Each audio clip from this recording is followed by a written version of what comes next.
Where? Does that mean I can't curse, Andrea? Well, you can. I'm not supposed to. There's no hiding from it. Jesse Ventura would disagree with you. Hi, Rachel. It's nice to see you. I miss him. He was fun.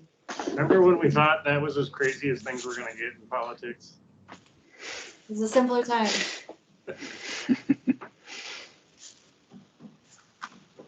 How you doing, Rachel? I'm good. How are you? Wonderful. Good to see you. It's good to see you.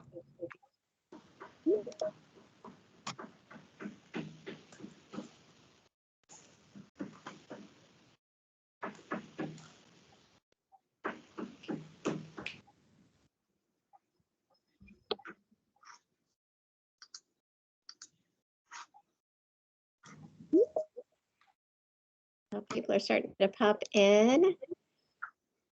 Hello, Frankie. Nice to meet you. Hello, nice to meet you. There's Jennifer. Hello. Hello. So we're at 10. So we have 2 to 3 more people that we're expecting to join us. Like I said, I believe somebody might be coming in at 6:30.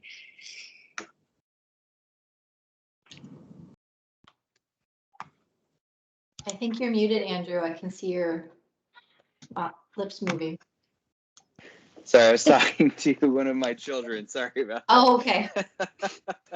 Yeah, we're going to say if people have the ability to have their cameras on and their mute turned off so that we can have a conversation, that's great. But at the same time, we understand that if there are sounds behind you that you need to block, we perfectly understand that as well. But we really want to hope that, our goal is to make sure we're having open dialogue from start to finish. Full disclosure, the toddler is off to gymnastics. The teenager is here. So between those two, if I disappear, you should know it's for some good and probably dangerous reason. Perfect. So I think we should get started. I will share my screen right now so we can start with the presentation. Can everyone see that? Yes. Yes. Perfect. Yep. So, here we are. We're here to talk about urban design.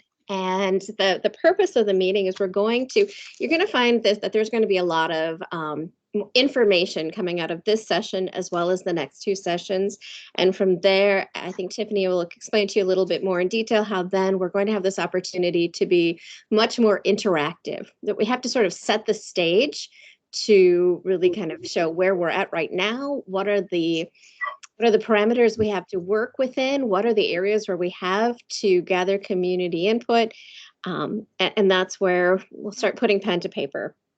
So the goal is to then also develop a basic understanding of urban design concepts and help everyone understand what we're trying to get out of these meetings. So what will be the deliverables that'll come? So with that being said, I'm going to start by introducing the St. Paul Port Authority team, which includes 2 contractors that we have from LHB Design. So first, in the top left corner, that is Monty Hillman, and he is our Senior Vice President of Real Estate Development, and he is the one who is managing this project from start to finish. I am Andrea Novak, Senior Vice President of Marketing and Public Relations, so you've probably seen some of my emails coming through, so if you have questions about meeting logistics or things like that, please let me know. Next, we have Tiffany Navratil, and she's a landscape architect with LHB, and she is focused on really managing the project from the contract side. And then we have Jess Patrano, who's also on the team. And I'm going to unshare my screen for just a little bit, and I'm going to let each of them introduce themselves a little bit more and talk about their role in the project. So let me stop sharing. There we go. And why don't we start with Monty? Sure. Hi, folks. I'm Monty Hillman with the St. Paul Port Authority. I've been at the port for 17 years. Before I was at the Port Authority, I worked on a project in the north end and Frogtown of St. Paul called the Great Northern Corridor, which was an effort to replicate the success of the Phelan Corridor, which I worked on in the late 90s. So most of my professional career I've spent working on the east side of St. Paul, frankly, doing economic development, cleaning up brownfields, these formerly contaminated sites, which the golf course is one. I've spent the last 10 years turning around the old 3M campus, their world headquarters, right at Arcade and Phelan. We had a bit of contamination to clean up, infrastructure, demolition, et cetera. We've now completed that project. We've got 2 3-acre parcels left to sell, which are under contract, and we will have succeeded with bringing 1,000 jobs back to that neighborhood, which is a little west of you guys, but still part of the greater Eastside community, right? I come to this work with from a lens of environmental justice. That's how I got interested in brownfields in the 90s. I was lucky enough to learn about that and get a degree in all that, and now do it for a living. So sustainable development, sustainable design is really my passion and something I bring to these projects. Urban design I'm fascinated with, but I'm not by any stretch of the imagination a designer. And we really are looking forward to getting your feedback and co-creating the urban design aesthetic and urban design framework for this site. You know, the Port Authority's done this kind of work since the 1960s, starting on the west side flats with the Riverview Business Center. And it looks like it was done in the 1960s, right? Beacon Bluff 10 years ago, we were in a similar position in terms of community engagement. And for the first time since the 1960s, we came out, we created a design work group like this, and we got feedback and input and co-created what are called the protective covenants that, from our perspective, control at a higher level than the city does the design of the site. And that was the first time in our history we had really engaged in an open conversation in community about what do you want it to look like? What are you concerned about? What do you love? And so it's my intent to really further that and take that to the next step in this exercise, and really appreciate all your time and effort and energy and expertise that you bring to the table here. So thank you so much for joining us, and I'm really looking forward to our time together. Yeah, thank you. And again, I guess I'm going to also mention too, at any point in this process, if you have a question, you can either ask the question or use the raise your hand button. And so we're not expecting you to just listen. If a question comes up, bring that out. But I'll transition over to Tiffany to introduce herself. Hi, everybody. I am Tiffany. It's very nice to be here. So thank you for having me.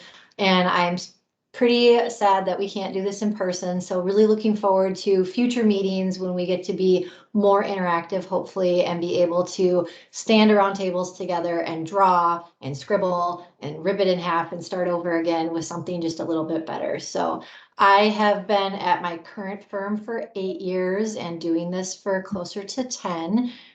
Worked on a variety of projects across the Twin Cities and throughout Minnesota, very much always focused on the public realm and how our projects are impacting not just the people who own the property, but the people in the surrounding neighborhood, the people who are walking by, the people who are visiting. I came to this profession because it is the perfect balance of art and science and people, because I don't think I could spend an entire workday thinking about just one of those things. So it's really exciting to be able to spend every single one of my days thinking about each one just a little bit. I have a background in the earth sciences and a lifelong interest in fine art.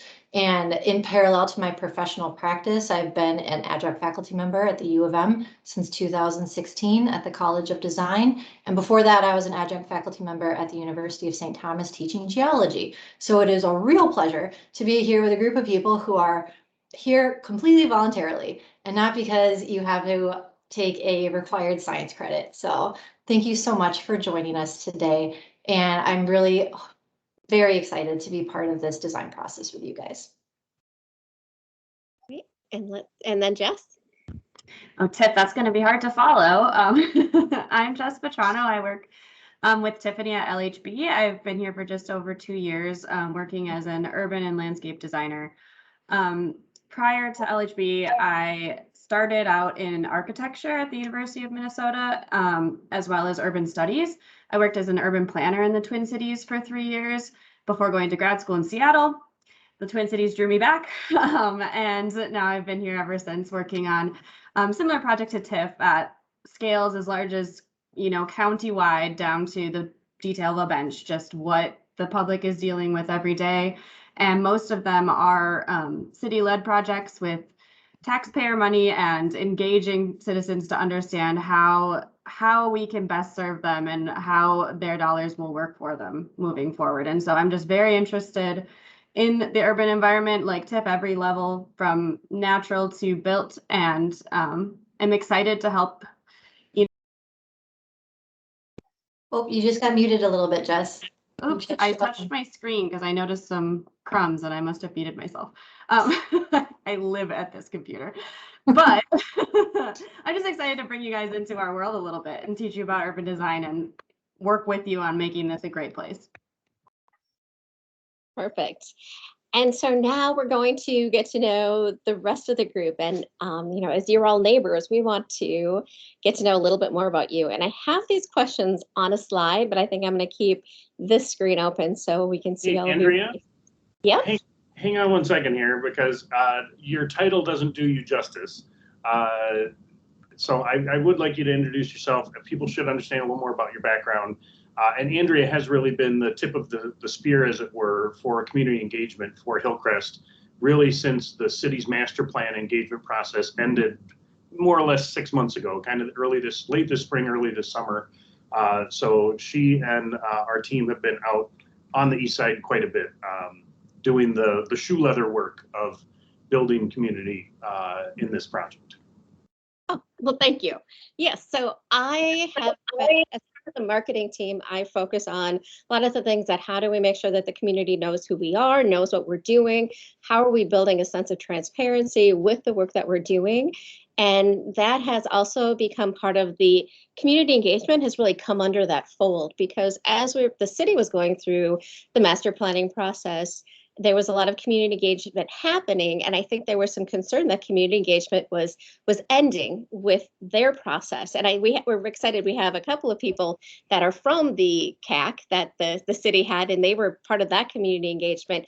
And now they're coming on, working with us on this second phase. We keep talking about there was community engagement for the master plan, and there's things in the master plan that are getting locked down, but now there's community engagement opportunities for the development plan. And so a lot of the things that my team has been focused on is how do we get out into the community and let people know that there are these two different processes that we are going to pick up where the city left off.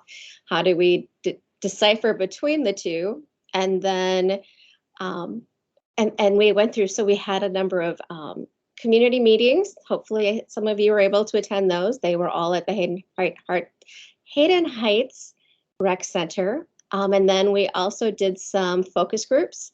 So we really kind of dug in on specific topics to get a feeling for what the neighborhood was looking at, what they were wanting to see in that next development phase. And we also have a video that's coming out that will have 3D images that we can't take credit for. It's our partners at LHB that are putting those together. So I think one of the things that we've really heard in the community is that people want to see the pictures. Right now, if you look at the master plan, a master plan is blocks, it's boxes. It doesn't show you what's coming from the ground up. And so hopefully the end of this month, we're going to have those. And maybe I can even tell this group, we have like a big, huge secret to share. I think Rachel knows this big secret, but we went through a naming process for the development. And hopefully some of you saw that on social media. And we really worked with the community to say, we can come up with a name, but it's not as authentic if we work with the neighborhood. And so we went through a number of different naming ideas, brought the committee down to the top 3, put the top 3 out to the community, and this community will be the Heights. And the focus on the Heights is what we've heard is that this is, I'm just going to say, maybe Rachel, you were in those meetings and helped drive that. So if you have 5 seconds to explain why this is the Heights. Putting me on the spot. So being in that one meeting that we were discussing the names, it started to be clear that there's a lot of things that honor the history of the neighborhood that are named the heights already within the neighborhood. It also is giving some credence to, we had a couple Hmong folks that were in the group that were talking about like heights and hills being really important to the like iconography of their people, and wanting to kind of pay homage to that as well. So there's a few different reasons that we were kind of gravitating towards hills and heights and things like that. With also having the really good point, someone had brought up that every town has a hill crest. So how do we differentiate just a little bit? Yeah. So. And to put that in perspective, like why it's a top secret is we decided that it really makes sense to let's roll out the name when we can roll out the images, which we're waiting for, so that it doesn't get lost, that we can kind of build some excitement around. If when you see these pictures, we hope people will see that there's some positive things coming and that there's this new name and that we can do a splash together. So I do, in respect to this group's work, I do want to make sure folks understand what you'll see here in a couple of weeks are concepts to show people the quality and the investments that's going to be made in the public realm. They are by no means final designs. They are LHB's best shot at what could be possible. And the amenities that we expect to develop, they are by no means final designs, but we really we were kind of taking it on the chin over having nothing but these big watercolor land use blobs that were not very attractive and not very descriptive visually for what people are going to see and feel when they live in this or visit this neighborhood. So just know that it doesn't preclude the work of this group. It's meant to sort of inform the community at large about the quality of development we intend to bring to the site. Exactly, very well said. And so now we're going to get to know the rest of this group. So what I'm going to ask you is to share your name, how long you lived in St. Paul, what you love about St. Paul, and what motivated you to join this group. And so I'm just going to call on you in the order that I see you on my screen. So if Donna, you can go first. Hi, excuse me. My full name is Donna Montgomery Peterson. I grew up in White Bear Lake. I taught high school in White Bear Lake for 34 years. State license while I was still teaching. We hold a real estate license under Twin Cities Real Estate, which is a local, small real estate company in Maplewood, on the edge of St. Paul. I'm not going to call it St. Paul. The first picture you showed, I'm about a block from there. I live just a block, basically a block and a half from Hillcrest. 1755 is my address, but I've lived. It's across from the townhouses, which is north of Larpenteur, just to put it in perspective. That old school building. My husband and his brother owned. It's now a daycare, and so I was part owner of that for a while, but that's gone. But I've been in my house since 1980. We bought it in 1985. So long time. But I'm, like I said, originally from White Bear Lake, but I have a vested interest in what's going on there because it's close to my doorstep and want to make a difference. Perfect, thank you. How about Susan? Had to unmute. There's I am Susan Bergman. I'm a transplant. I grew up in Denver and came to college here and just kind of stayed in St. Paul.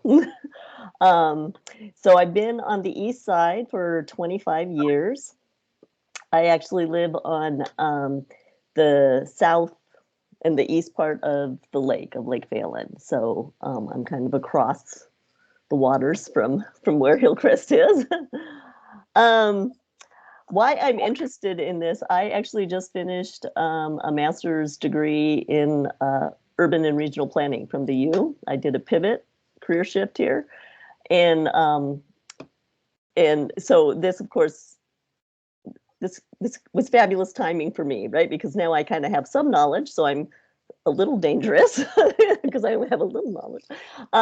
But it's in basically my backyard, right? So this is pretty exciting. And it's also, I find this really exciting, the fact that we're able to redevelop land that had been previously, slotted for a golf course, right? But now we can actually build a community. And Tiffany, I really liked what you said. the combining of art, science, and people, that's what kind of drew you to this line of business. And I think, right, I think that's fabulous because you hit all the parts. And so I'm pretty excited to be on this committee. So. Great. How about you, Andrew?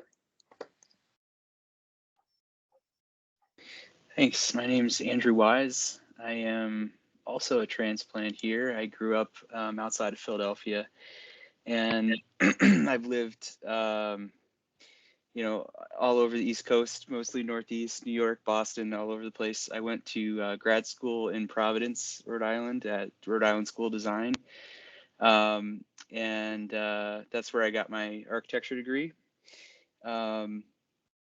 I work now in Minneapolis for an architecture firm and work in mostly multifamily housing. So I have some, you know, periphery knowledge of urban design and sort of on a smaller scale, I guess. I live just a little less than a mile north of Hillcrest in North St. Paul. I'm kind of in the little northeast corner of the Goodrich Golf Course area, kind of the south part of North St. Paul. So not that far away. I drive past Hillcrest all the time, going to and from stores and daycare and all sorts of places. I've lived in North St. Paul since 2018, but before that I lived in St. Paul. My wife and I, we moved here from Boston, and she's originally from Minnesota. So when we were thinking about moving out here, she said, well, we have to live in St. Paul. That's the only place I want to look. And so I didn't know much about it, and I just fell in love with St. Paul immediately. And when we were looking to buy a house, we looked all over the Eastside, and we're actually kind of priced out of a lot of areas, and there's a lot of competition. And so we ended up in North St. Paul, a little bit farther out, but we love it here too. And I'm also a planning commissioner in North St. Paul as well too. So I have some of the, you know, city side experience as well too. So I'm excited. It's really kind of you don't see projects like this very often, and you know, to be able to kind of weave together neighborhoods again that have been sort of separated and ripped apart for a while, and to provide more housing and life to a corner of the city is really exciting. So I'm really happy to be part. Great, thank you. And how about Jennifer? Hi. So I guess I will join the transplant crew because I am also a transplant, two-time transplant actually, because I lived in St. Paul for 10 years and then moved to North Carolina for work for about 9 years and came back and live in St. Paul again. And I work for the St. Paul Public Library and have worked for the library a total of about 6-ish years now. And I am the branch manager over at the Hayden Heights Library, which is on Weber Avenue and kind of in the thick of all of the wacky fun that we're going to be talking about. And I love the East Side. Honestly, it is a wonderful, diverse community, and it has so much opportunity, but it is also such an exercise in what urban planning in the past did wrong. And I would love to be part of setting some of that right and kind of reknitting some of the corners of the community. And also this lovely library is got its charm, but it is very much a child of the 70s since it opened up in 79, and we are going through our own redesign process right now, and we are hoping to get funding for it. We will see how that goes. So 2022 should be exciting for all of that. But we want to make sure that the process that we go through is also linked, not necessarily enmeshed, but linked to what's going on with formerly known as Hillcrest. because that's going to be important too, to see, kind of anticipate where the community is going and the services and structure, literal and metaphorical, that we'll need to provide for that. So there are a lot of different reasons why I'm glad to be part of this group, but I am very glad to be here. Welcome. And Rachel. Hi, my name is Rachel Finazadal. I've already gotten the opportunity to speak, but I'll introduce myself now. I was the member that was on the CAC. So I was on the Community Advisory Committee for the master plan process that just occurred. So I am, and I acted as the liaison between the Greater Eastside Community Council and that board. So I've lived in St. Paul's for 5 years now, I think. Since I graduated from the U. I'm also an urban studies graduate from the U. So yes, we both know Paula. And yes. And what drew us to, my husband and I, to St. Paul is we just weren't Minneapolis people, and quickly fell in love with St. Paul, that you get all the benefits of a city without the like almost pretentiousness of it. Sorry if anyone is a big Minneapolis person, but the reason why I joined this group is I think that it's really important that built environment is really important, because I think it impacts us so deeply in ways that we don't expect it to, and many people don't realize.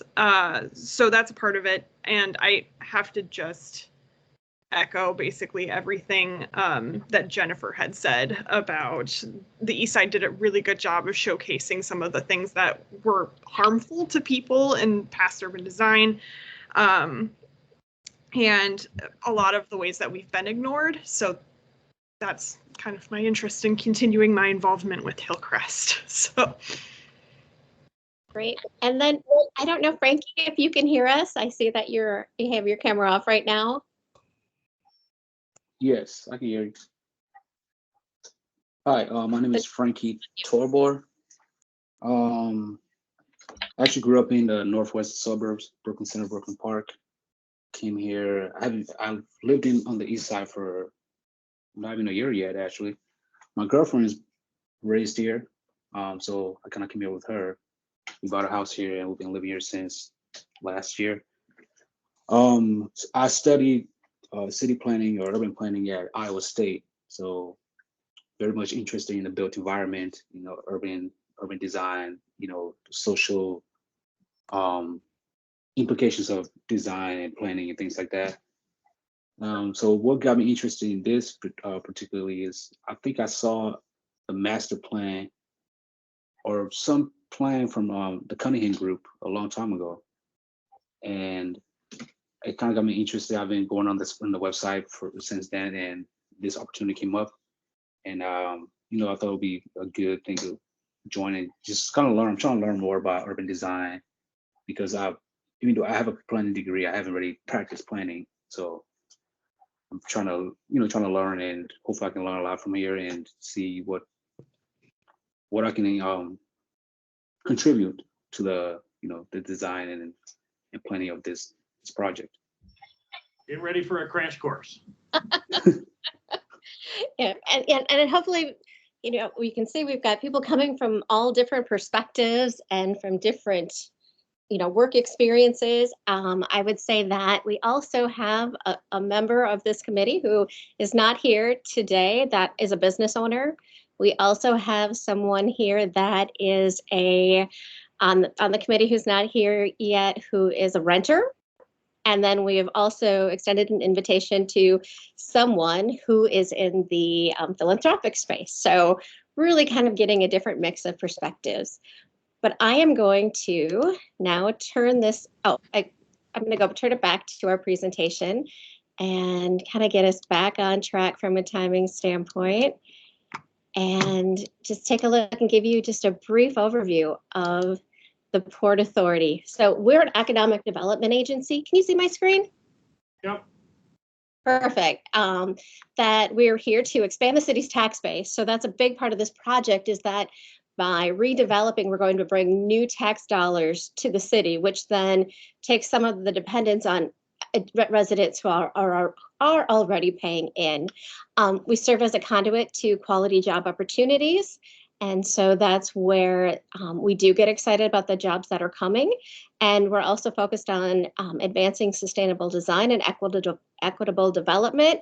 And we just need to add that we are here also advocating for river commerce, and we manage 4 ports on the Mississippi River that are right here in St. Paul. And so, as you've probably seen, the city's goal for this project is to bring 1,000 jobs to the greater East Side. And those jobs, as you'll hear as more people are talking, should blend with the neighborhood, and really taking a whole new approach to this project than maybe what we've done in the past. And I think Monty will probably talk about as well, is that we do have some pretty high goals in place trying to make this a carbon-free community. And that's also another work group that we have that'll be talking about sustainability. And Monty, I just heard someone come in, but because I'm sharing my screen, I can't see. Do you have the ability to accept them? I did. Serenity just joined us. Perfect. Hi, Serenity. How are you? Hi. Okay, so we're going to then, I'm going to transition this over to Monty, if he maybe wants to talk about Hillcrest in more specific details. Now, Monty is part of the planning committee, but because this is what he is head first into from a project management standpoint, I'm going to turn this over to him. Sure. The quick background on this is the Port Authority bought this site in 2019. The Pipe Fitters Union had previously bought it from the ownership group that had operated it as a private country club for many decades. It was built in the 1920s to serve the Jewish community, who was by and large not allowed to golf at other country clubs. But for that many decades, nearly 100 years, it literally was a private country club. Wasn't a park, wasn't open space, wasn't green space. You had to be a member or a guest of a member really to enjoy it. One of the first things we did when it was brought to our attention in the sale to the pipe fitters, the due diligence process discovered some amount of mercury contamination. We're more or less the buyer of last resort, right? The buyer of distressed properties that the marketplace can't figure out because there are likely contamination impacts, blighted buildings, et cetera. So we did our due diligence and found there was much more mercury contamination on the site than previously known due to a fungicide that was applied through the 1970s or maybe into the 80s to prevent mold growth in the winters. We lost the presentation, Andrea. Yep, I accidentally bumped my keyboard, but it's back. It should be back. We did our due diligence, realized it's more of a brownfield than anyone knew. We did a market study. We discovered that the site has the capacity to house 1,000 housing units and also 1,000 jobs. The jobs really is another way of saying light industrial building square footage. In the Port Authority's world, because we require a certain amount of job density, literally a minimum of 1 job per 1,000 square foot of building. So we know that a 50,000 square foot building is going to deliver 50 full-time living wage jobs to the site, because we're not going to sell it to someone who's going to bring less jobs than that. That's just what we've done since the early 90s. And our track record at Beacon Bluff, the old 3M campus, which I mentioned earlier, is kind of proof of the pudding. So the city is just wrapping up the master planning process, which deals with land use and kind of the broad strokes of development patterns. And that has come out of the Community Advisory Committee, which Rachel was a member of in December. It is now going through Planning Commission. There will be a public hearing at Planning Commission, tentatively scheduled for March 3rd. And then it will weave its way through to a Planning Commission, a City Council public hearing. And City Council will have to approve it and affirm a variety of land use controls, hopefully in May. And it's really the roadmap. It really is the broad strokes of what is possible at a land use level where are the rights of ways? How are the streets connected? There is some aspirational stuff in there about stormwater and sustainability and all kinds of other things. But the master plan in terms of a land use zoning control is really about that ability of the city to regulate land uses, densities, locations of spaces and how they relate to each other and other publicly owned space. Next slide, Andrea. Yep. So I guess we'll kind of go into this. So, as we kind of talk about, so your role here, this is your neighborhood, you're representing your neighbors. It's true, there are some decisions that have already been made in the master plan, which Monty is going to, focus on in a little bit. But we're bringing this group together because you can help guide the decisions that have yet to be made. And that's what we'll also get into when Tiffany talks about the deliverables. So as we talked about, we'll be meeting twice per month. Meeting 1, 2, and 3 will be more informational in nature.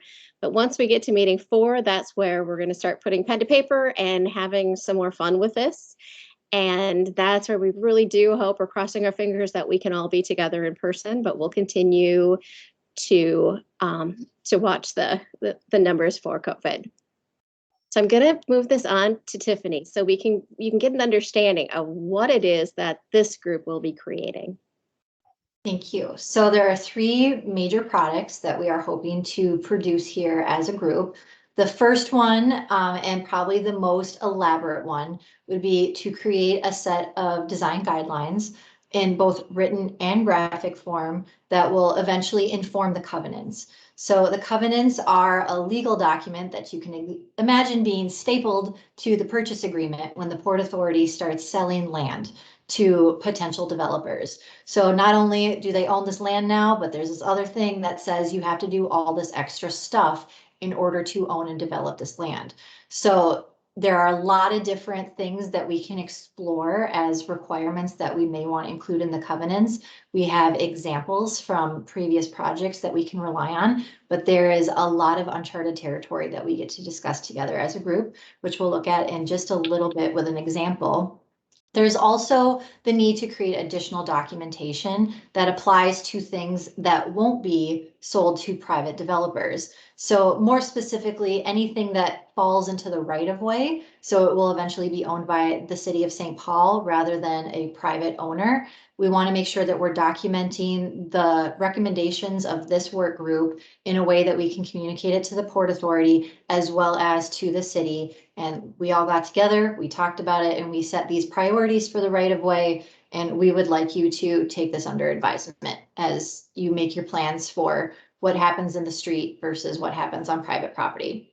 And the third product that we're going to be producing for our deliverables is a documented conversation, including the meeting minutes that Jess is taking right now, the recording of this presentation, the PDF version of this presentation. So it's all available online. So for people who aren't here today, they're able to see and hear and understand what we're trying to discuss and what we're exploring. Yeah, and I should add that tomorrow, I'm going to try to get some of the pieces of information on our website and then also a link to a Google Doc where we can start using as a group. On the next slide, we have an example of the covenants that have been used by the Port Authority in previous projects. And you can see on the bottom right hand there that it is a very legal looking document because it is a legal looking document. And it's a text heavy document as well that a designer such as myself or as Jess, we would have to read this on behalf of the new owner on a parcel to say, what does all of this mean when it really comes down to design? So our hope is to convert something like this into what we see on the next slide, where it's a lot of graphics that are supporting these line items of requirements. All of these requirements that you're seeing would need to be vetted to make sure that they're not in conflict with any existing requirements from any regulatory authority. So we cannot write a requirement into the covenants that's less strict than what's in the zoning code. We can consider requirements that are more strict than what's in the zoning code, but we cannot contradict it and we cannot undermine it. So that is something that we can dream big, and then we can just cross-reference to existing materials to make sure that we're not accidentally taking it in a direction that's going to be non-viable. Does anybody have any questions about the covenants right now? They are recorded with the title to the property. At the time we sell a piece of property, they're recorded with the title to that property. So they are bound to the landowner and successor landowners, really in perpetuity. Private covenants between private parties in the state of Minnesota are subject to a 30-year time limitation.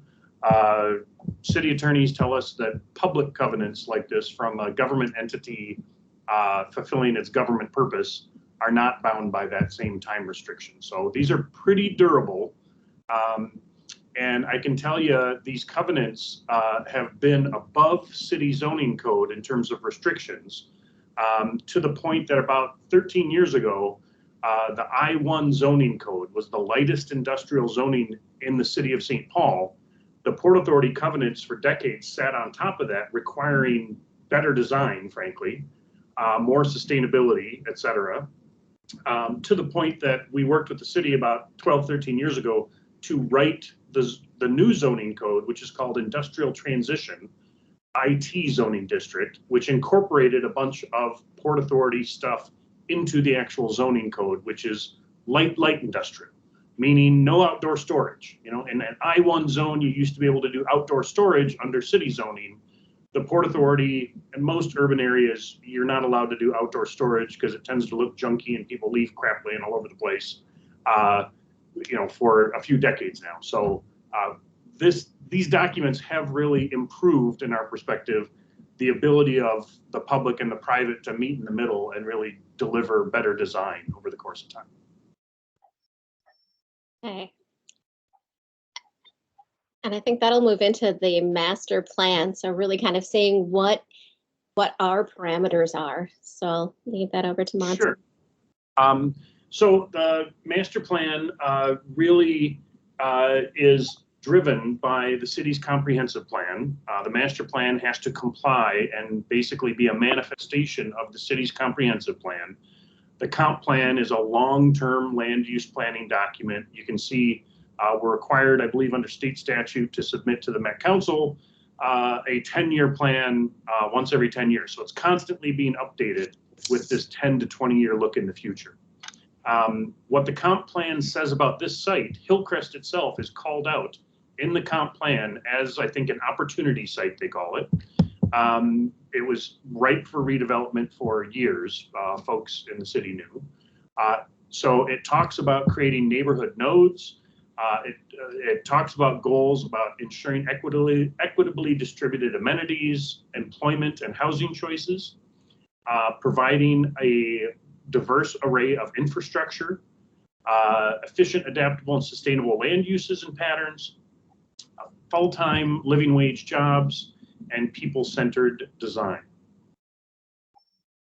I think those are likely quotes right out of the comp plan. This is a master plan objective that really comes from the necessary in order to do any of those things. Right now, there is so much contamination on site. It literally, under federal and state, CERCLA and MERLA, they're called, environmental statutes, it is not safe to transact this property to another owner because there is mercury in the upper 3 feet of the soil at levels that are not safe for human health or the environment. This chemical they applied, this mercury-containing chemical they applied, they put it on here way more heavy than we found at other golf courses. Other golf courses have been redeveloped in the metro. Many of them have found this mercury, but generally it was only on the greens. And at this site, it's on the greens, it's on the fairways, it's in the tee boxes. Somebody was a little gung-ho with the sprayer, spraying this stuff on the grass. So Braun Intertech is helping us do the investigation. The Minnesota Department of Agriculture, because it was applied as an herbicide per label instructions, that means the Minnesota Department of Agriculture gets to regulate it. They regulate the cleanup of all these golf courses. The Minnesota Pollution Control Agency will also regulate the cleanup because there are pockets that there are non-mercury contamination, petroleum spills, building demolitions. The clubhouse burnt up at one point, and there's residue, chemical residue from that burning of the building, et cetera. So we will clean it up to levels that are safe for human health and the environment with the blessing of the state. Frankie, you got a question? I think you had your hand up. Yeah, you answered it. I was gonna say, who's going to clean it up? That's what we do. That's our specialty, is brownfield cleanup and redevelopment. And there are a number that state of Minnesota has really led the country since the early 90s in figuring out tools and processes, legal and financial, to clean up these sites. We have 21 of these business centers around the city of St. Paul with over 550 companies and over 25,000 employees that were former brownfields that we've cleaned up over the last 30, 40 years. The master plan, our agreement with the city council, with unanimous support in the administration, was that we should develop a master plan that does bring 1,000 new dwelling units and 1,000 jobs to the site. For residential, that means about 25 acres from low, medium, and higher density. The lowest being anywhere from potentially single family, but certainly duplex, triplex, all the way up through probably the densest you'd see at Larpenteur and McKnight is 6-story apartment building. In our world, we specialize in light industrial economic development.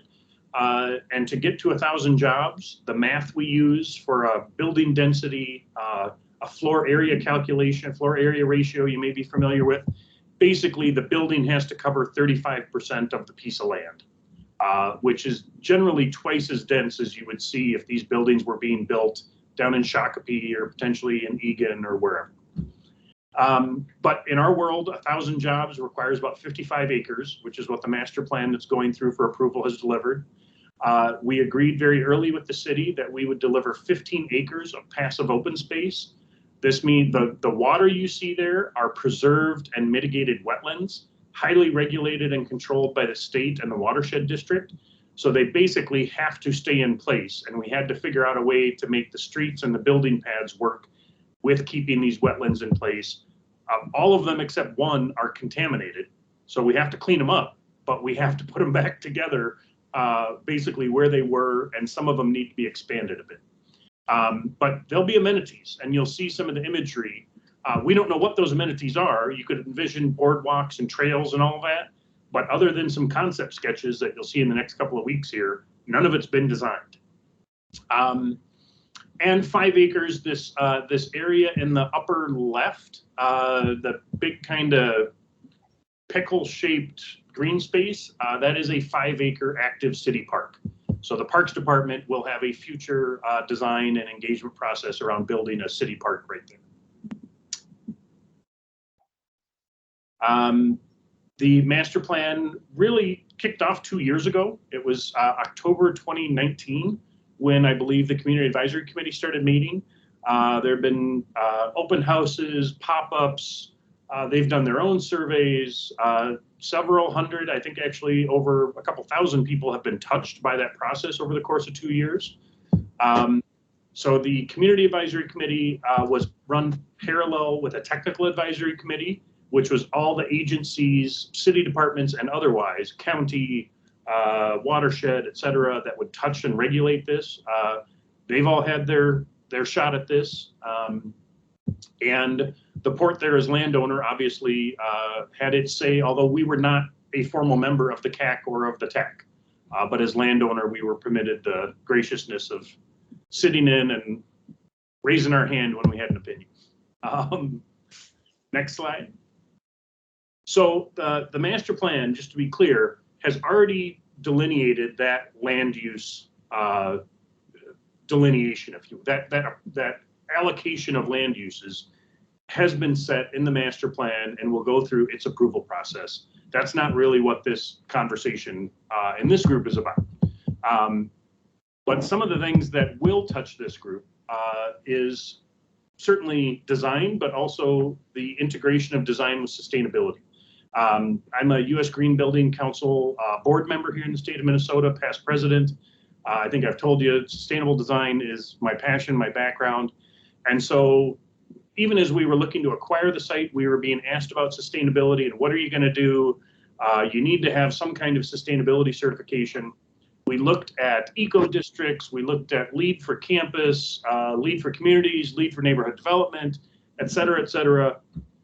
We really found that LEED for communities is the most appropriate sustainability certification for the site, as it touches on about all of the different components that a land developer like ourselves would touch. And the sustainability work group will go in deep on that front. If you're very interested in that stuff, that would be a place to have those conversations. They certainly will dovetail with what we're doing here, but not explicitly a conversation about sustainability here. But certainly right now, the site as planned within the context of the master plan is going through pre-certification at the platinum level with the U.S. Green Building Council, which is obviously the highest certification.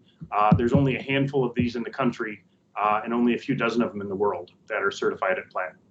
So it will be a very sustainable site regardless. Next slide, please.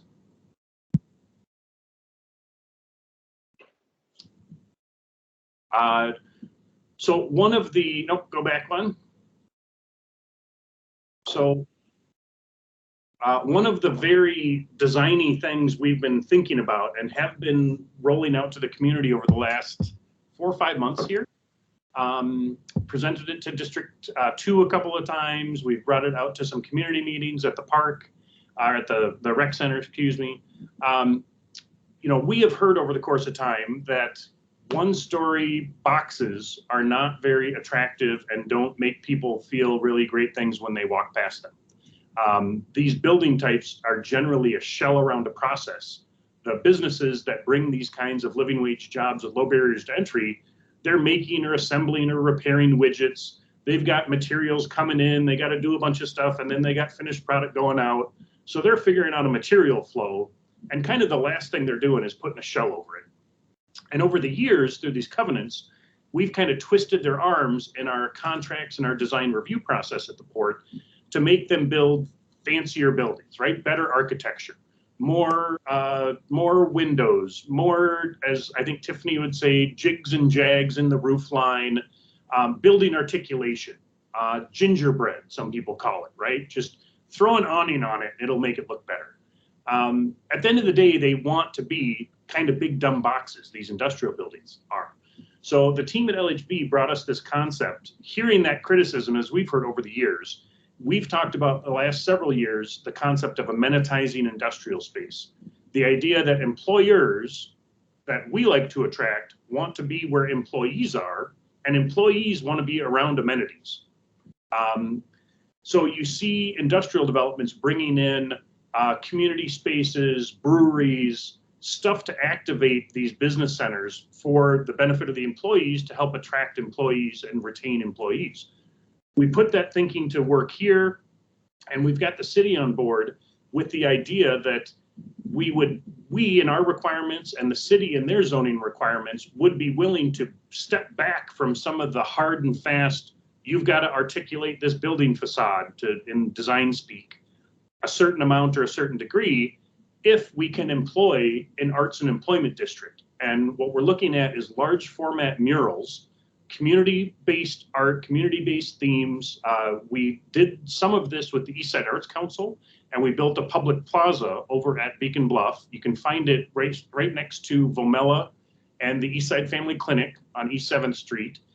There are at least four, kind of 4.5 large-scale public art sculpture installations, and a bunch of interpretive panels and programming, a real amenity for that business center. But this is that on steroids. So we really would be focusing dollars and investment in design from the building out to the sidewalk, rather than just twisting business owners' arms trying to get them to put more switchbacks in their roof line, which is expensive and doesn't really add a lot of joy. We think this arts and employment district could really add a lot more joy to the neighborhood. So that's one of the things we'll explore with you guys more fully. Street design standards, this is another thing we kind of have to live with. So the master plan the top image is a page out of the master plan for Hillcrest. And it already says, because we've got traffic engineers and sidewalk people and storm sewer people all in the room, and they all each need their part of the street, either at the surface or underground. So some of the allocation of the horizontal and vertical space in the street width, in the right of way, we would call it, is been allocated to some degree. The master plan really talks about the sequence of operations, not necessarily how big these portions are or how they look. It just talks about the sewer guys and gals need 6 feet of space here, and the sidewalk people want 8 feet of space here, and we got a trail over here, and Lord knows we need some trees. So we got to save some space for the trees. So that's what the master plan says. This thing down below is called the St. Paul Street Design Manual, and it is a formal city document that they use to make sure all St. Paul city streets are safe, more or less. And that's kind of a hard and fast thing where we have to follow as well. But within those parameters, there's a lot of design yet to be done, and folks at LHB are chomping at the bit to get going. But we want your input in creating what this looks like. Next slide. Are we on to Tiffany? So timeline. Yeah. So master plan approval, hopefully by April, more like May. The city council will approve the master plan. That's important because we want to start turning dirt in terms of cleaning up things and grading, getting sites and roadways to the right elevation. You know, the 14th tee box has a slope on it like this, and it's about the size of a large vehicle at the top of it. Well, that's not very usable for anybody in the future, right? So we need to bring down the tee boxes a little bit. We need to bring the fairways up a little bit. We need to clean up all the contamination. There's about a year's worth of dirt moving out there. It's a lot of dirt moving. We want to start that this August. That gets us ready a year from then in fall of 2023 to begin doing streets and utilities. Once we know where those streets and utilities are and we're ready to start building them, we literally could have private businesses and housing developers ready to start construction on development pads in late 2023 for building occupancy in late 2024. And I can tell you, we have developers, industrial developers, and business owners. Most of our work is with actual business owners. 50 deals in 25 years. All but 6 of them have been with an actual existing business that owns and operates in that building. About a half a dozen of them have been with developers who then build a multi-tenant building and lease it out to businesses. But the owner user is really our sweet spot. So all of this is important to hit these timeframes because we have a market that is ready to bring housing units and jobs to this neighborhood. And to the extent we can't hit the market and get those folks here, they will wind up going somewhere else. They'll go build their buildings in Lino Lakes or Rogers or Egan or wherever. We'd rather have those jobs and tax base right here in St. Paul. Okay, so before we move on to some urban design principles, does anyone have any questions, comments, feedback?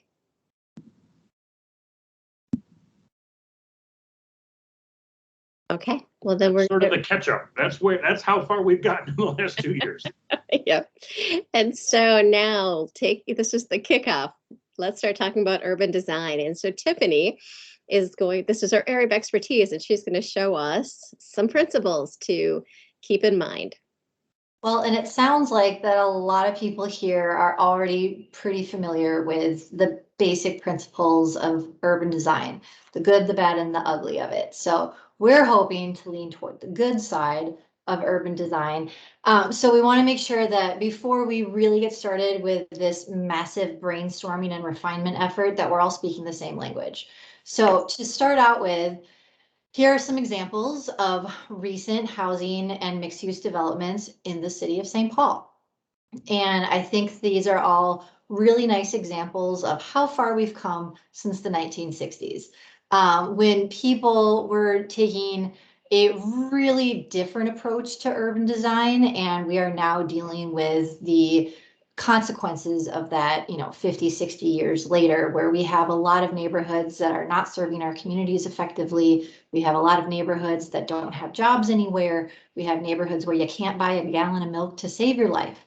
And this is something that we really want to see be improved upon for the Hillcrest site, to make sure that it's not just 1,000 houses and 1,000 jobs, but 1,000 great houses and 1,000 desirable jobs that provide a living wage for members of the community. So let's move on to principle number 1. We don't want it to be full of chaos, but we also don't want it to be overly ordered. When you have excessive disorder in your urban area, there's no relationship from building to building. There is an unclear relationship from the private areas to the public areas and the street. So sometimes when you walk by in an area like this, you're not really sure where you're even supposed to be, because the delineation between public space, semi-private space, and private space is potentially incredibly unclear. And you end up having this skyline that looks really jaggy, and like the resource material that this came from, they likened it to a bunch of broken teeth that were gradually falling out of somebody's cartoon mouth. So, and on the flip side of the coin, where you have an excessive amount of order, there's no individual character, and it's really, really hard to tell one building from another, and you end up having this soulless landscape. So if we move to the next slide, we are looking at quite possibly the world's most quintessential example of what happens when you don't have zoning regulations in place. So Houston, Texas is famous for its lack of zoning code. And this is what happens when not only do you have no sense of zoning when it comes to uses that are acceptable in adjacent properties, but also when you have no sense of design when it comes to how buildings should relate to each other. So we have at least 8 different buildings in this view, and none of them really look like they have anything to do with any of the other ones. That's kind of a big old mess. And to compound it all, you have a streetscape that is fronted with an ocean of hardscape. And where does all the rain go when it falls on this parking lot? Straight into the storm sewer without any treatment whatsoever. So Houston is on one end of the spectrum. And if we flip over to the other side, next slide.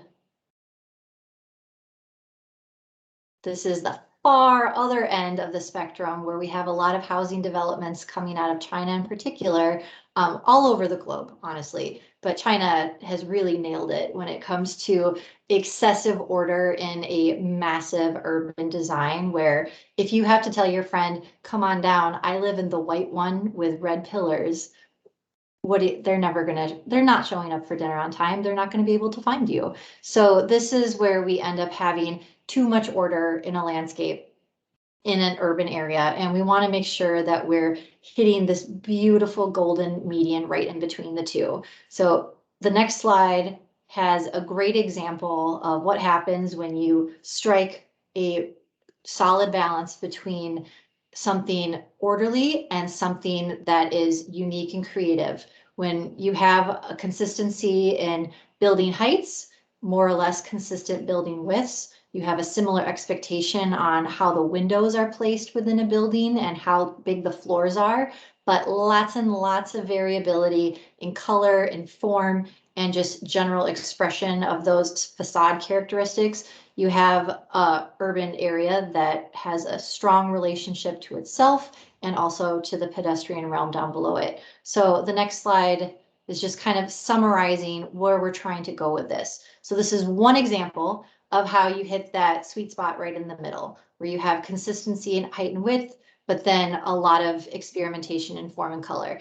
And the zoning code already does this to a pretty extensive degree. So this part has already been kind of baked into cities that do have zoning codes, and St. Paul is one of them. So one of the questions and challenges for this group is understanding the current zoning code requirements for the 4 different kinds of zoning that will be built into the Hillcrest Master Plan, but really focusing on the residential component.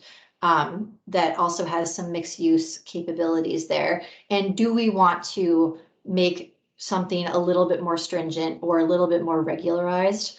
For instance, there is a variation that's allowed in the zoning code for the setback. So from the property line in the front yard, how far back does your building need to be? For some of the lower density developments, the setback can be between 10 feet to 25 feet. Now, for this group, do we want to just allow it to maybe wiggle in between that framework of 10 to 20 feet back from the property line?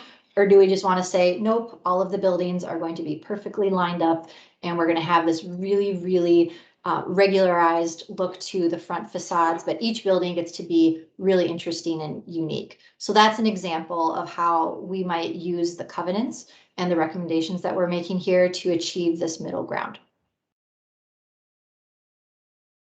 Has anybody been to Houston? Yeah, so you know, I think that if there was a definition of like urban design fail, it would just be dozens of random pictures from Houston in the dictionary. Like it wouldn't require any verbal explanation. Just Houston. So no offense if you're from Houston, but a little bit of offense. Visible life. That is the next thing, and it's a little bit more straightforward and surprisingly harder to do, in my opinion, when it comes to urban design efforts. So it is always a good idea to incorporate the goings-ons of neighbors and just who lives there, who works there, and what are they up to, even if it's boring. And just as you walk by on the sidewalk, as you drive by slowly looking for a parking spot, to make sure that there are signs of visible life. So people doing stuff. On the left-hand side, we have City Hall in Boston, which is one of the more classic examples of this brutalist architecture from the 1960s, where they forgot to include people in their thought process while they were designing this plaza, while they were designing this building. You can see those teeny tiny specks, like there's one or two of them kind of floating randomly in the middle of all of that cobblestone brickwork. Those are people. That is how large the scale of that space is. So you can imagine if one of those people were walking down by the wall and the big grandiose staircase leading up into the building, they would really have no idea what kind of building they're walking by, what goes on in there. This could be City Hall, it could be a penitentiary, it could be a lot of different things, because there aren't any visible clues as to what's going on inside, nor what you should be doing outside. So there are a lot of flaws with the architecture as well as the plaza design space. So alive, beautiful spaces. Grand Avenue is an amazing example of how it's actually really achievable to do this visible life piece of urban design really, really well. We move to the next one. Compact urban areas are always more successful in the long run than when they are sprawling out. There is an innate human desire to interact with people's neighbors, not all the time and not every day, but eventually people do like to go outside and say, hey, how are you? Let's go for a walk and go get a coffee around the corner. So when we see sprawling landscapes like on the left, they become isolating, they lack character, and they're extremely energy inefficient, as opposed to these denser urban places. And I think it's important to note in this example on the right that dense does not need to mean tall. So you can do a really, really dense, beautiful neighborhood without having super imposing buildings. But we create a lot of energy efficiencies this way, and it encourages positive interaction with our neighbors. And the next slide.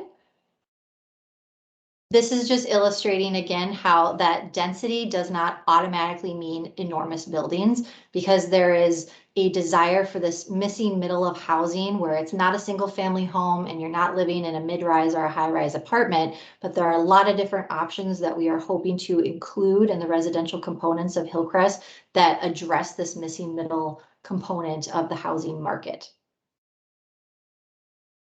Scale.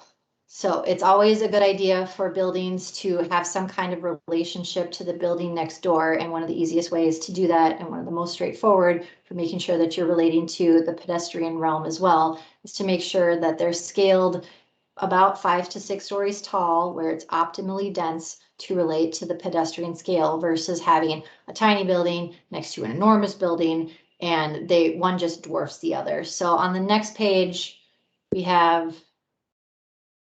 an example from New York.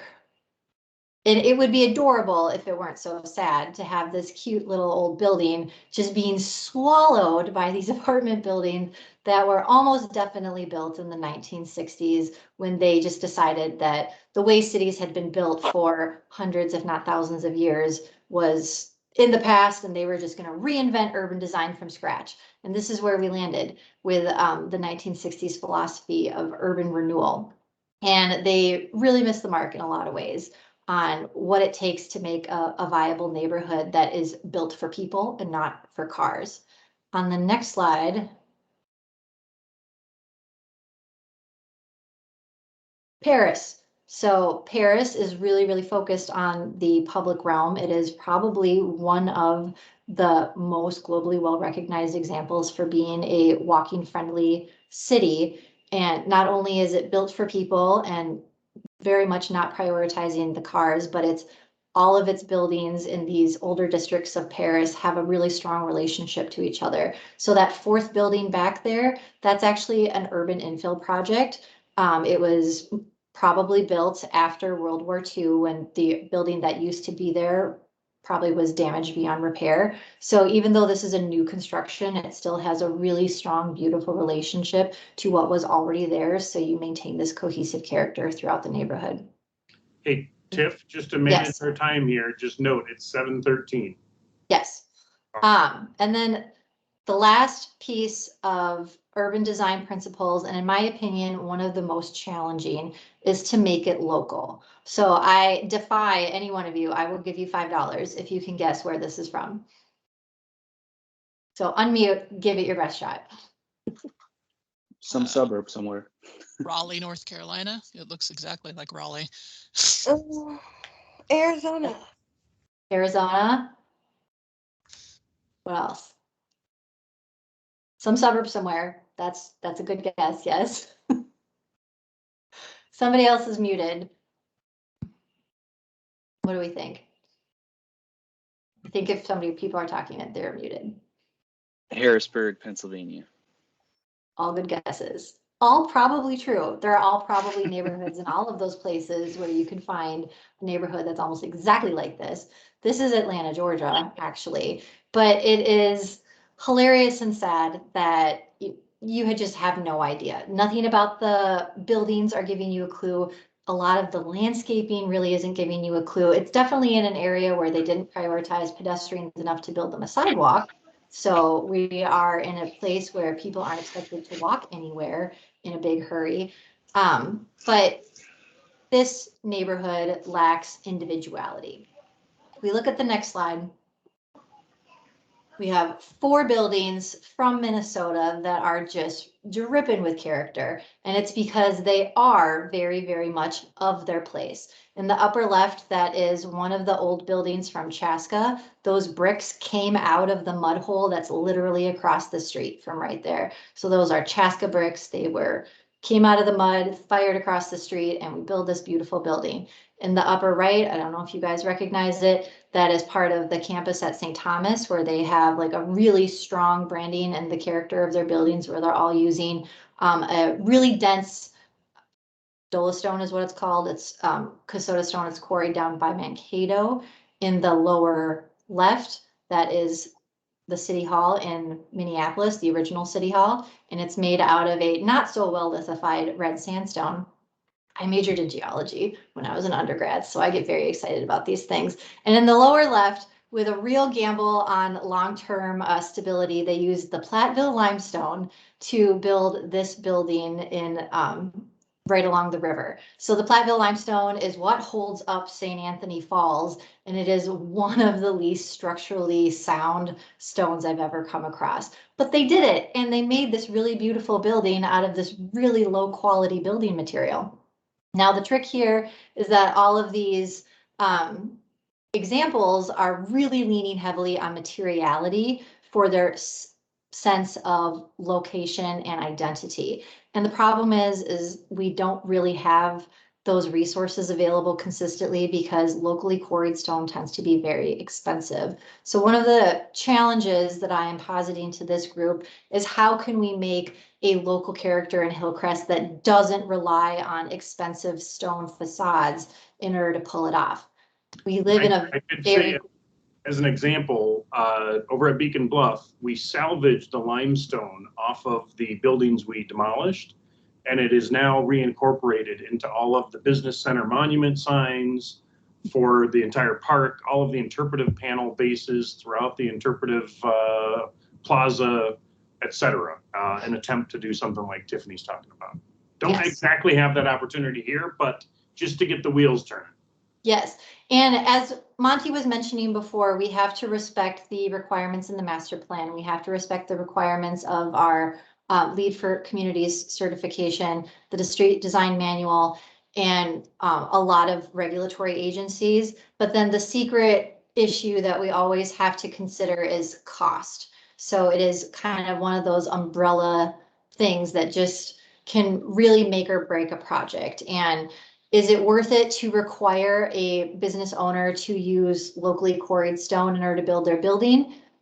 It might make it impossible for them to afford to build anything at all. So we want to strike a delicate balance between requiring things that are of a high degree of excellence from a design perspective and things that are so excellent they get priced out of the market. Like I did when I thought I wanted to put copper gutters on my house.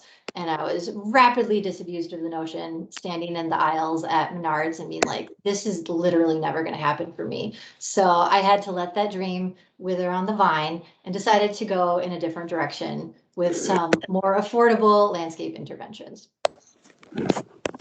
So this is a really tricky one. It is, I think, the hardest part to do. So as we go through our brainstorming efforts, we're going to think about Hillcrest at 4 different scales: the streets, the blocks, the lots, and the buildings. And each one of those has a set of regulatory requirements that applies to them. There's a lot of overlap there. So it is going to be the most efficient path forward to a lot of great design thinking to familiarize yourself with all of these resources. So on the next page, when we think about the streets, now the street layout is pretty much locked in, not only with the 2040 comprehensive plan and its desire to have a neighborhood node in this area, but there's also the master plan now, which is being submitted to the city council for approval. There's very little wiggle room to change it, and whatever change that might happen with the layout of the streets is really going to be dictated by the needs of utility requirements and whether or not there are market feasibility issues that need to be considered in the longer term. There are a lot of district stormwater, utility, and traffic needs that are going to have a heavy influence on what happens in the streets. But there's a whole lot of things that we can talk about that's happening within the right of way that we can make recommendations on. The blocks, what's happening on the private property adjacent to all these right of ways, we have to understand what the zoning code says needs to happen in the transitional industrial zoning districts, in the traditional neighborhoods 1, 2, and 3. Those are the zoning designations that have been established for this particular neighborhood. The blocks have been also strongly influenced by the city council ordinance that allowed the bonding approval for the Port Authority to acquire this property. And there are a lot of considerations from LEED certification that we need to think about when it comes to blocks, most specifically when it comes to energy needs and how are we going to make this community operate on renewable energy exclusively. That's the big goal. Within those blocks, everything is going to be split up into lots, and that has not been accomplished yet and will not happen until there are purchase agreements negotiated with the Port Authority and potential developers. And then buildings themselves need to be subject to local building codes and then the Arts and Employment District and all the sustainability requirements. So there are a lot of things that are already kind of underway. And we'll be talking about the areas in which there are still so many decisions left to be made. So we can move on to the next slide, Andrea. And thinking about what these design standards might look like, this is an example of what design standards can be illustrated as, and really thinking about what's happening in the public realm, not just in the actual public property, but in those areas that you can see with your eyes while you're standing in public property. So there's this idea of like a borrowed view shed. So this interface between private and public space that we will want to make sure we're thinking about in great detail. So it's characterizing the neighborhood and making it the place that we want to be. Okay. So Andrea, you yeah, have a lot to say here. Yep. And I was just going to kind of open this up first to ask if anyone has any reactions to hearing about the urban design side.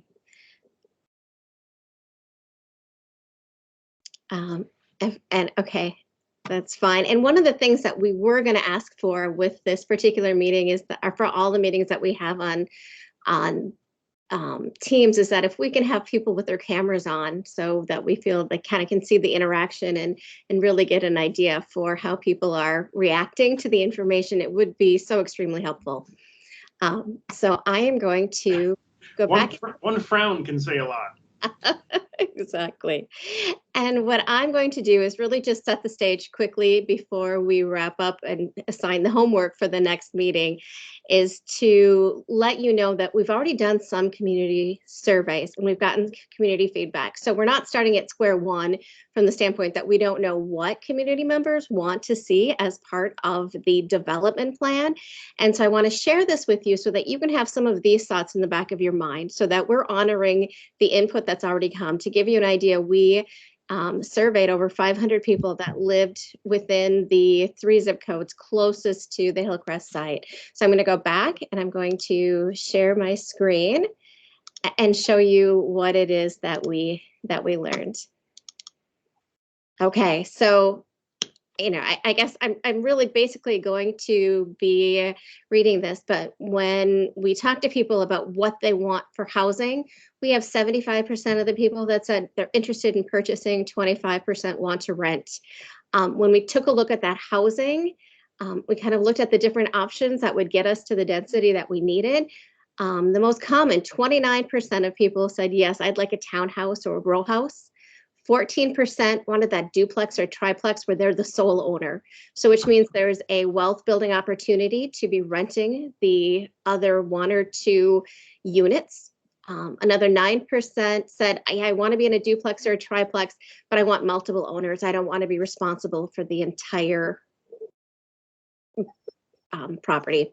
So then going into renting, this we thought was a little bit interesting, and I have a typo here, but 25% wanted a 2-bedroom, 18% wanted a 4-bedroom, another 18% wanted a 3-bedroom, and 10% were looking at multi-generational units. And multi-generational units came up in some of the conversations, and I do see that it was referenced as a possible ownership opportunity within the master plan. So things to talk about. And future residents want options that are affordable, and they want neighborhood improvements that will increase home values and support family development. So to kind of take a look at the landscape design and some of those conversations, this is probably an overlap, and to my other team members, let me know if I'm saying this incorrectly, but I think some of this conversation that we have with our group is going to overlap with what the outdoor spaces and public spaces will talk about. But when we asked residents what were the most important things they wanted to see to build that sense of community from the outside, number 1, it was trail amenities. So things like benches, bike racks, and air stations. Number 2, it was gardens with benches and water features. Number 3 was your typical park equipment, which I assumed would be number 1, so that was interesting. Number 4 is gazebos and picnic tables. And number 5 was outdoor exercise equipment, which seemed to lean towards some of the multi-generational opportunities. I personally was in a number of meetings where there were people that were, over the age of 65 who were saying, well, what are you going to have in the parks for me? Public art, that's another area. So what we're hearing people really want to see in public art is something that reflects the neighborhood's rich culture. What that means we haven't dug into. But that seemed to be top of mind. Also, 22% of people want art that's interactive and can be used as part of the public spaces. And then 19%, again, assuming people just wanted it to be pretty, but really culture and interaction were more important. And then as we talked about to people about the sustainability components that are coming to the neighborhood, 24% looked at that as an ability to be closer to parks and trails. 16% wanted to reduce energy usage and they wanted renewable energy options. 14% were looking for ways or how are we reducing chemicals and toxins, and 14% wanted a way to improve air quality. And then when we look at the job opportunities, we're talking with neighbors and letting them know that there are jobs coming to the neighborhood and what are the concerns that they have right now that we should be aware of. And so low wages was number one at 22%, which just making sure that people understand that when we're bringing a new business into a business center, we do have wage criteria and there is an assumption that they're going to be bringing in jobs, or not assumption, there are requirements that they're going above and beyond minimum wage, and it's a livable wage. So for example, we recently, if anyone saw in the newspaper, we just sold a building that we acquired from the state of Minnesota to Soldier Trucking. And Monty, can you remember what their starting wage is? It's right in around the $20 to $22 an hour starting out. I want to say entry was 18 to 19 bucks, like starting, but you can move from there to earn $70,000 to $80,000 a year within that company doing what you're doing with a typical driver's license. Exactly. So this was interesting, is that we have 18% of people saying there aren't enough job opportunities, and we had 17% saying there were staff shortages. So, obviously that's a concern right now. When people are asking, why are we still bringing jobs to St. Paul? Kind of the answer to that is that there is still a need, and I'm going to let Monty explain why there is still a need, that there are manufacturing companies who are still looking for people to come to work, and they are working within the neighborhood and they are finding people to fill their jobs. So for example, the big site where Soldier Trucking is coming in, they feel very strong in their ability to hire from within the neighborhood. And again, I don't know, Monty, if you have anything to add to that, because that is really your expertise. We've established our partnership over the last few years with something called the Eastside Funders Group, which is a group of philanthropic organizations, foundations you probably all have heard the names of. But they've created something called the Eastside Employment Exchange, which is 12 Eastside workforce organizations. Actually, I think District 2 is one of those organizations that basically help organize the workforce development side of the equation. So when we can connect them with a business in one of our business centers, we provide this opportunity for local hiring and local recruitment that otherwise businesses really struggle with. So there is this real mismatch of labor in our marketplace. Building these job dense buildings near a labor force rather than down in Shakopee, a la Amazon and Shutterfly, et cetera, makes a heck of a lot of sense from an urban and regional planning perspective. So that's the big picture. The tight picture here on the east side is, even though when we hear news reports that the unemployment rate is only 4.2%, what that means on the east side is over a third of the neighborhood in these census tracts is still living below the poverty line. So there is still a great need for economic development, job creation, job retention, and that is something we stake our livelihoods on. And then a lack of diverse opportunities. And, as we've talked about in other venues, is that there aren't any large employers right now near Hillcrest. There are a number that were in the area 50, 60 years ago that have left and have left a gap. And there's also conversations about there isn't a good sense of workplace racial equity, according to 9% of the people that took the survey. So that's another thing that's really being talked about. There is a workforce agreement that Monty and his team is working on, so that there are workforce criteria for the new businesses coming in, and they're working with a cohort of business professionals that are kind of sharing input, I believe, on how they can look at community benefits and giving businesses credit for bringing value to the community. So I don't know, Monty, if there's anything you want to add to that. No, I think we probably should move on to homework. Yep. To homework. Yep, exactly. So we are running about 5 minutes behind. I think based on the fact that we started a little bit late. So I'm going to stop sharing my screen and I'm going to open this up to Tiffany to share the homework. So our homework is really, really open-ended. Our hope is that you guys spend some time over the next few days thinking about literally anything that inspires you or you feel like would be a good fit for Hillcrest, whether or not it's a building, whether or not it's a park concept, whether or not it's something you saw on a street one time, whatever it is, just find a picture of it and then write a little blurb about why you think it's inspiring and where in Hillcrest you think it might work in. Where, how, why. You know, like if you find like a really beautiful fountain, be like, I think that there should be a fountain right up on Larpenter that just says, hey, welcome to the Heights. We have a fountain. You know, whatever it is, dream big. So this is the point where we want to dream big and wide and loud. And then eventually as this process goes in, we will start to refine our big dreams and temper them with a little dose of reality here and there until by the time we're done, we're going to be walking this beautiful tightrope between idealism and practicality. And we're going to end up developing a beautiful set of covenants that are elevating the design at Hillcrest while still being fully achievable by a variety of developers with a variety of budgets. Doesn't need to be an essay, but No. I'm a visual learner. A picture speaks 1,000 words to me, as the rest of these design-oriented folks like you all. But images with a few bullets or a thought would be really helpful to help us get inside your heads and start to ideate what this place will look and feel like. Yes, so I just typed my email into the chat, so you guys can email me directly. And if you also want to copy Monty and Andrea, that would be great as well. Monty's email is MHH, I believe, right? Monty Mayo, MMH. I'm Okay, putting in the yes. chat as well. Awesome. And Andrea. And everyone's email addresses should be listed on the calendar invite that Yes. you have.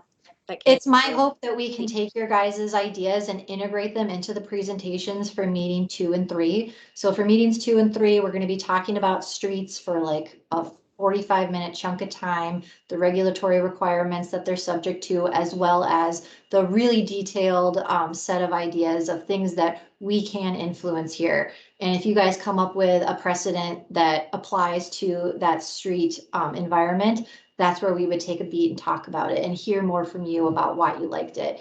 And then the same applies for lots, blocks, and buildings. So we have residential spaces of varying densities. We have mixed use opportunities up by Larpenter. We have parks, trails, and open space that we can talk about. And then we have those industrial parcels that are all subject to discussion. Do we want to talk about the node for 2 seconds just so they get the concept of the node? Sure. Andrea, can you throw the presentation back up? There's one intersection. The comprehensive plan specifically calls for not just nodes, but it calls for a node, meaning a singular place in the northern 1/3 of the site. So we had to try to depict that, and I'll show you right where it wants to be. Go back to the master plan, site plan layout if you can, Andrea. And no one really knows what this node is, other than it's supposed to be public realm, community activation space. Keep going. Yeah, there we go. Oh, so you see this weird little kind of Microsoft looking logo that has the letter C labeled on it, right in the. Looks like the Simon game. Yeah, Simon Says, yeah. Yeah. So that's supposed to be the node. Densified, public, activated, fun, engaging, choose your own adjectives here. But between this group and another work group that will kick off that's focused a little more on the open and natural spaces, we need to figure out what the node is. And some of it will be activated by a building that has a first floor something. But then there's all this other right-of-way space and public space. It will be, one of the corners will be the public park, the city park. So think about the node. Help us figure out what in the what the node is. And if I can just take just a couple more minutes too, I want to make sure that everyone has the opportunity to be introduced to the group. And for those that came late, we do have a recording so that you can be introduced to the other members of the work group. So I'm going to start with Serenity. Serenity, if you can just introduce yourself to the group, tell us how long you've lived in St. Paul and what motivated you to be part of this work group. I'm probably more newer, so I've been here. This is going on my second year. And I was motivated to be a part of it because I really didn't know what was going on other than they were like, I just kind of got thrown in, I guess. I stay not too far from Phelan, like, what is it, like Dayton's Bluff more so. But yeah, they're like, you need to come and get familiar with the city because I'm new here, so. Thank you for joining us, Serenity. Great to have you. Thank you. And then Julie, are you able to go on camera and introduce yourself to the group?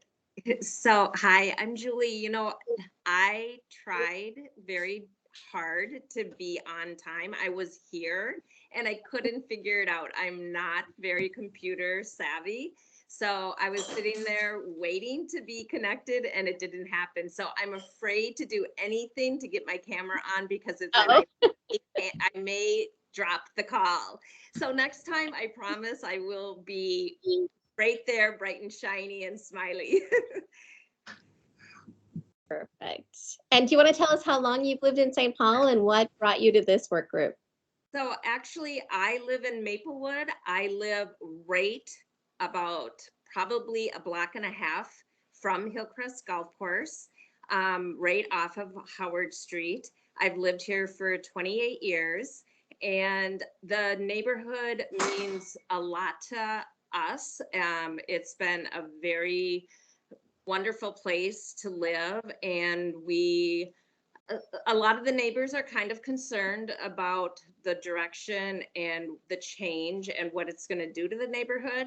So I really wanted to be part of it to hopefully be able to ease their minds and also ease our minds that this is going to be a really good thing for us and the community versus a negative.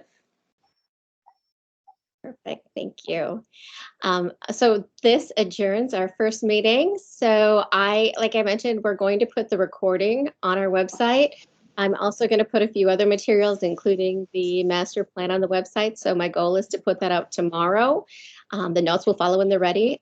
And so if there's any other questions that anyone has, please let me know. I think most of you have sent me your contact information so that we can mail the gift cards to you to let you know those are actually coming directly from District 2 because and it's through a grant through the Eastside funders. And so I don't believe that they have staff available on Friday. So hopefully they'll be able to mail those out to you next week. If you don't have them by the next meeting, please let me know. But we appreciate you taking time out of your busy schedules to be part of this. So thank you. Thank you all. Have a good night. Thank you, everybody. Thanks, everyone. Nice to meet you. Thank you. Nice to meet you all.